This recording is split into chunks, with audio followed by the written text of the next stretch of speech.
My parents skipped my wedding because I married before my perfect sister. Now their perfect family image is finally crumbling.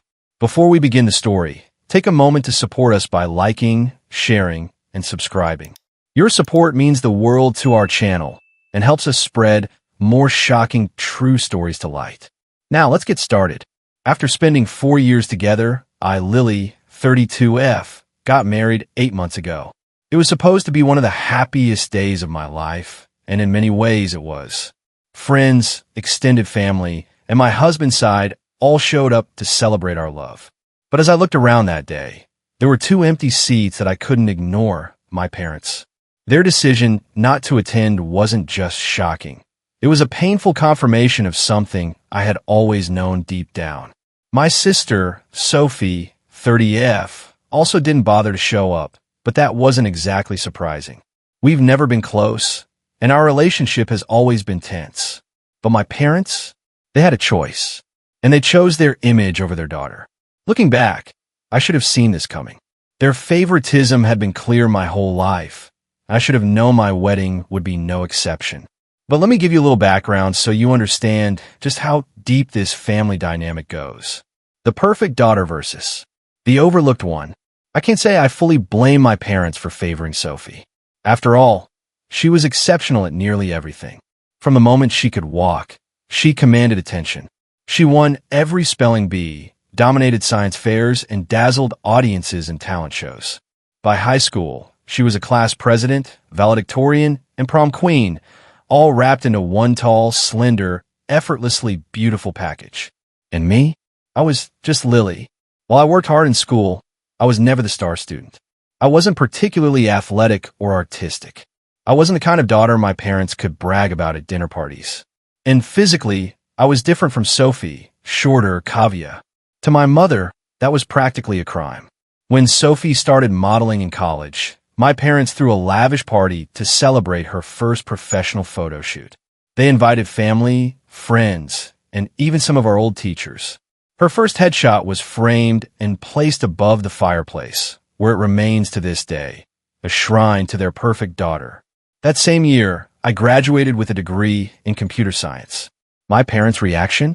A dismissive, well done, before moving on to discuss Sophie's latest photo shoot. Sophie climbed the corporate ladder effortlessly. By 30, she was a senior executive with a corner office and a company car. My parents beamed with pride whenever they spoke about her. Meanwhile, I worked as a mid-level software developer, a job I genuinely loved, but one that wasn't flashy enough for them to boast about. And if my achievements were invisible to them, my appearance certainly wasn't. My mother never missed an opportunity to remind me that I wasn't as slim as Sophie. She signed me up for fitness classes I didn't ask for, pushed me on countless diets, and made passive-aggressive comments like Sophie never struggles with her weight. Or, if you just put in a little more effort, you could look as nice as your sister. By high school, I had learned to tune her out, but the damage was already done. I spent years trying to earn their approval, joining the clubs they suggested, taking the classes they recommended, even attempting modeling for a short time, which was an embarrassing disaster Sophie still mocks me for. But nothing was ever enough. I was always the second daughter. Eventually, in my mid-20s, I gave up trying to impress them. Instead, I focused on building a life for myself, one where I surrounded myself with people who appreciated me for who I was. And for a while, that worked. I kept my distance, showed up to family gatherings with a polite smile, and let them gush about Sophie's latest accomplishments. I had accepted my role in the family, until I met him, finding real love and losing my family in the process. I met my husband at a tech conference through a mutual friend. From the moment we started talking, he saw me, really saw me. Unlike my family, he appreciated my dry humor, my coding skills, and yes, even my body. He never once compared me to anyone else. Never made me feel like I needed to change. After 4 years together, he proposed. Nothing grand or elaborate, just us at home, enjoying takeout and our favorite TV show in the background. It was perfect. Of course, I told my parents. And their reaction? Silence. No excitement. No congratulations. Just an uncomfortable pause before my mother finally spoke. Are you sure you want to rush into this? Maybe you should take some time to improve your physical condition before the wedding. My father? He barely said a word. At our engagement party, they huddled in the corner, whispering over my mom's phone. My husband later told me he overheard them talking to Sophie, who was crying. They kept saying things like this wasn't the plan, and we never expected Lily to get married first. Apparently, my engagement was an inconvenience to their perfect family timeline. Sophie wasn't even dating anyone at the time, yet my mother had multiple Pinterest boards dedicated to her future wedding. Meanwhile, she showed zero interest in helping me plan mine. When I finally picked out a simple yet elegant aligned dress that made me feel beautiful, her only comment was, "Well, at least it's practical." Thank God for my mother-in-law. She treated me like the daughter she never had and helped me with every detail, from picking a venue to choosing flowers. As the wedding day approached, I double-checked the guest list, ensuring every invitation was sent out properly, both electronic and paper. My parents received theirs. I even saw the read receipts, but they never RSVP'd. I called. I texted. I emailed. Every message was met with vague excuses about how they were busy and needed to check their schedule. At some point, I just had to let it go. I had a wedding to plan. The wedding they never showed up for. The wedding itself was beautiful. A garden ceremony in the morning, followed by a relaxed afternoon celebration with our loved ones. People kept telling us how happy we looked, how in love we seemed, and we were. But there were moments when their absence hit me like a punch to the gut. When I glanced at the empty front row seats. When I skipped the father-daughter dance because there was no father there to dance with me. I try not to let it ruin my day, but it hurt. After the honeymoon, I reached out again, needing to hear their excuse, needing to know why they skipped their own daughter's wedding. When my mother finally answered, she launched into a long, dramatic speech about how they never received an invitation, how they were deeply hurt that I excluded them, how they had always wanted to be involved in planning their daughter's weddings, but couldn't understand why I had shut them out. I was stunned. I knew for a fact they had received both digital and physical invitations. I even pulled up confirmation that the paper ones had been delivered. They were gaslighting me. I could have confronted them, called out their lies. Instead, I simply apologized for the misunderstanding and hung up. Later, my husband pointed out all the red flags I had been too emotional to see at the time. How they looked disappointed rather than happy when we announced our engagement. How they kept coming up with excuses not to help with the wedding. And suddenly it all clicked. They never wanted to come. Because in their eyes, I wasn't supposed to be first. I was never supposed to outshine Sophie. And that realization hurt more than their absence ever could. Their perfect image starts to crack. Life moved on after the wedding. I stopped reaching out to my parents, stopped trying to bridge a gap that only I had ever tried to cross. I had a husband who loved me, in-laws who treated me with warmth, and a life I was proud of. Then, a few months later, the family group chat exploded with news.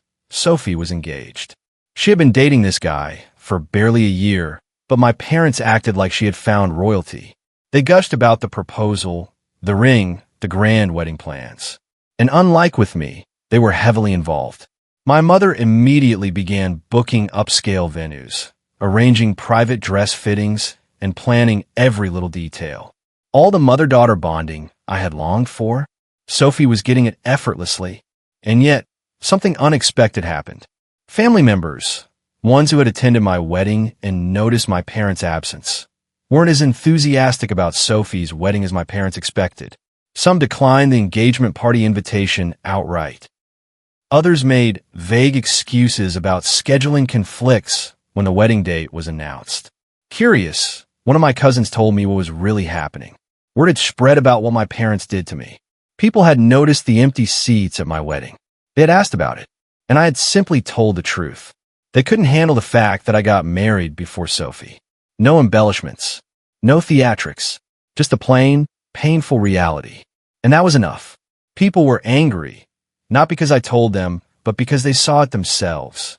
The favoritism, the blatant disregard for me, the way my parents had made a mockery of their own daughter's wedding day. They had been so obsessed with crafting a perfect family narrative that they didn't realize they were exposing their true colors to everyone. And now, That perfect family image was crumbling before their eyes, blaming me for their own mistakes. A few days later, my phone lit up with a call from my parents. I let go to voicemail. Then came the texts. How could you do this to Sophie? Are you really so jealous that you want to ruin her wedding? Family members are pulling out because of you. The irony was almost laughable. I wasn't ruining anything. They were. My cousin later confirmed that the real reason people were refusing to attend Sophie's wedding wasn't out of loyalty to me. It was because they were disgusted by my parents' behavior. Some relatives even called my parents out directly, asking how they could treat their own daughter so cruelly. My mother, of course, played the victim, painting me as the bitter, vengeful sister spreading lies out of spite. But the problem with lying? Eventually, the truth catches up, and my parents were running out of places to hide. The conversation that changed everything. After weeks of ignoring their calls, I finally agreed to speak with my parents. Not because I wanted reconciliation. Deep down, I knew that was impossible. But I didn't want to say my piece. As soon as I answered, my mother started ranting. You have always been jealous of Sophie. You couldn't handle her success, so now you're trying to sabotage her wedding. Why are you so determined to destroy this family? I took a deep breath, and then for the first time in my life, I said the words I had never dared to say before. You're right. I am jealous. A stunned silence. But not of Sophie's career. Not of her wedding. Not of her looks. I'm jealous of the love and support you've given her, because you never even tried to give it to me. My mother scoffed, launching into a defensive rant about how they had always treated us equally. That's when something inside me snapped. I unleashed everything. Every birthday where my achievements were overshadowed by Sophie's latest success. Every time my mother put me on a diet or mocked my appearance. Every moment they had spent years planning Sophie's imaginary wedding while ignoring my real one. Every painful second I had spent looking at the empty chairs at my own wedding, wondering why I wasn't enough for them. They tried to interrupt, to dismiss, to downplay. But I didn't stop. When I finally finished, my father sighed. If you felt this way, why didn't you ever say anything? I laughed. A bitter, hollow sound. I did. You just never care to listen. Then my mother delivered the final blow, the sentence that shattered any lingering hope I had left. We never thought you'd go this far, just to spite Sophie. But honestly, we always knew you were insecure. That was it. They didn't hear me. They never would. For them, this was never about their mistakes or my pain. It was about keeping their perfect image intact. I had spent my entire life trying to earn love from people who had none to give me. And at that moment, I realized I was done.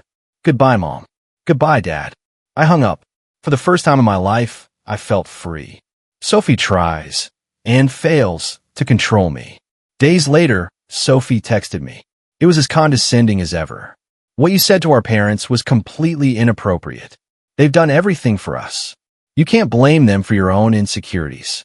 I get that your wedding wasn't what you wanted, but you don't have to ruin mine. I didn't even bother responding. I just blocked her number. But Sophie? She hates being ignored. So she did something even more ridiculous. She tracked down my husband's phone number and texted him. Her message was dripping with fake concern. As Rebecca's husband, you have a responsibility to help her behave appropriately. Family relationships are complicated, and I don't think she fully understands the bigger picture. She even tried bribing him in her own arrogant way. Surely, you realize that staying on good terms with successful family members like myself could be beneficial for your future. You wouldn't want Rebecca's behavior to hurt your prospects. My husband read it, laughed, and sent a single response. Thanks for your concern. Rebecca's happiness is my priority, not managing her. If you have any issues, take them up with her directly. Have a nice day. Sophie, furious at being dismissed, fired back one last, desperate text. I see. She's poisoned you against us, too. Don't say, I didn't try to help when this all falls apart. Except nothing was falling apart. For the first time, I wasn't the one losing something. They were. The collapse of their perfect family image. My parents have been scrambling ever since. They've tried to do damage control, calling up every family member individually, spinning the story to make me the villain. But it's not working. People saw what they did to me. They noticed the empty seats at my wedding. And no matter how much my parents try to twist the truth, they can't erase what really happened. Their perfect image is gone. And me, for the first time in my life, I feel lighter. No more chasing their approval. No more being the shadow to Sophie's spotlight. Just me, my husband, and a future I get to create. A future where I'm not second place. A future where I am finally free. The freedom of letting go. It's strange how light you can feel after carrying a weight for so long. I spent years, decades, chasing a love that was never freely given, bending myself into shapes I thought would fit into my parents' world. But now I'm done. Sophie's wedding is still happening, but it's not the grand, extravagant affair my parents envisioned. With family members pulling out left and right, their once perfect celebration is turning into a logistical nightmare. The upscale venue they had booked through a family connection, suddenly unavailable. The exclusive designer boutique that was supposed to craft Sophie's dream dress, somehow the schedule became too full. My parents' carefully curated family image, the one they had spent years meticulously constructing, is crumbling before their eyes. And the best part? I didn't even have to lift a finger. The truth is speaking for itself. I heard from a cousin that my mother had an incident at a family gathering recently. Someone had innocently asked about my wedding photos, and my mother lost it, ranting about how I had changed, how I was trying to ruin the family, how I had turned everyone against them. But instead of sympathy, she was met with silence, because everyone saw through her. For the first time, she couldn't twist the story to make herself the victim. And for the first time, I don't care. Their final attempt at control. My parents made one last effort to reach me. An email, not an apology, not an attempt at understanding. Instead, it was an ultimatum. Families should support each other no matter what. You need to put this petty resentment behind you and be there for your sister's wedding. If you continue this behavior, you're choosing to remove yourself from this family. Choosing to remove myself? They made that choice for me a long time ago. I read the email once. Then, without hesitation, I deleted it. No response. No more arguments. Just silence. A life on my own terms. It's been a few months now, and the peace I've found is incredible. For the first time, I don't feel like I have to prove myself to anyone. I don't have to be the perfect daughter or compete with Sophie.